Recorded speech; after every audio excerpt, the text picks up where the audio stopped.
Danes imamo dve nalogi, eno bo posledalo zraven, tako bolj vse. Prva zadeva izbor ministrika računskega predsednika občinskega sodišča in druga varuha. Predete bom prosil za pogled članske skupine Desus na obe izbiri. Tukaj rečem, da se glede prvega vprašanja, glede računskega sodišča predvsem z odgovorom že oblikujem. Sem 10, vse predno vprašanje.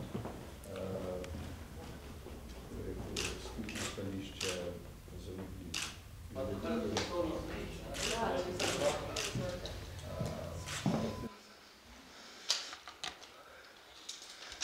A boste mi postavili kako vprašanje, ali vam povem, kaj sem se predsednikom pogovarjala?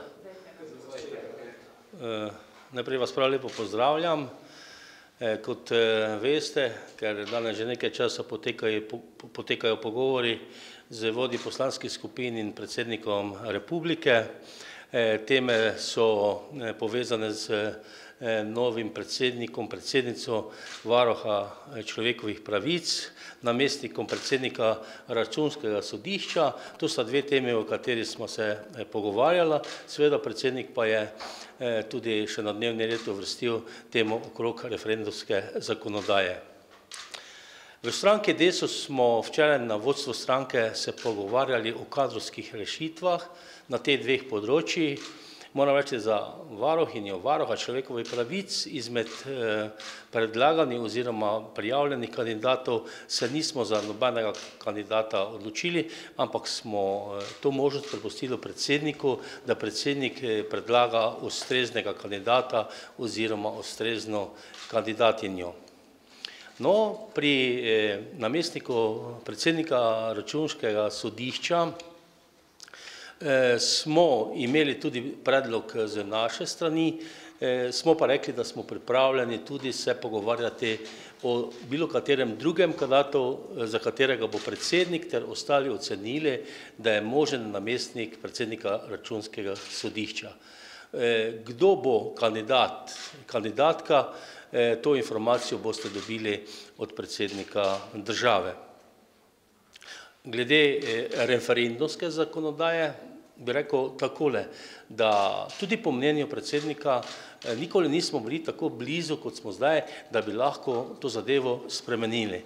Jaz mislim, da je neobhodno potrebno, pa tudi naša poslanska skupina, kakor tudi stranka, da te zadeve ustrezno uredimo. Za nas je ključnega pomena, da mora priti do spremembe in seveda za osebno za mene je ključnega pomena, na kaki način se bodo zbirali podpisi, kajti ocenjujem, da je edini pravi verodostojen podpis, kolikor je tudi overjen. V kaki višini bo to zdaj število, pa ni toliko niti pomembno. Mi v glavnem smo pripravljeni se v vsakem primeru tudi usklajevati z ostalimi poslanskimi skupinami v državnem zboru, vse v interesu, da pridemo do ustrezne rešitve, ki bo dejansko pripeljala do pogostih deblokad našega sistema kot takega pri pomembnih odločitvah za državo. Kateri bo najbližji kandidat za varuha?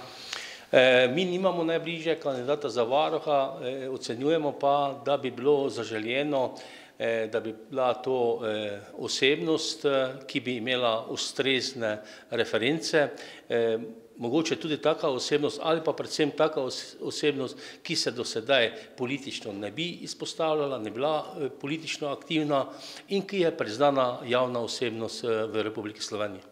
Ste kakšen predlog, kakšno tretje ime slišali? Nismo ga podali in nismo ga slišali. Pustili smo predsedniku to možnost, da bo do naslednjega tedna sam predlagal.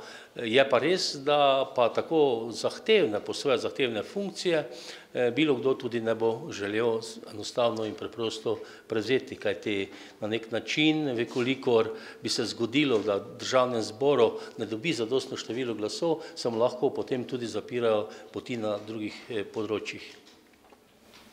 Spravo, naslednjega tedna naj bi predsednik države že sporočil vam. Tako smo se midva s predsednikom pogovarjala. Hvala lepa.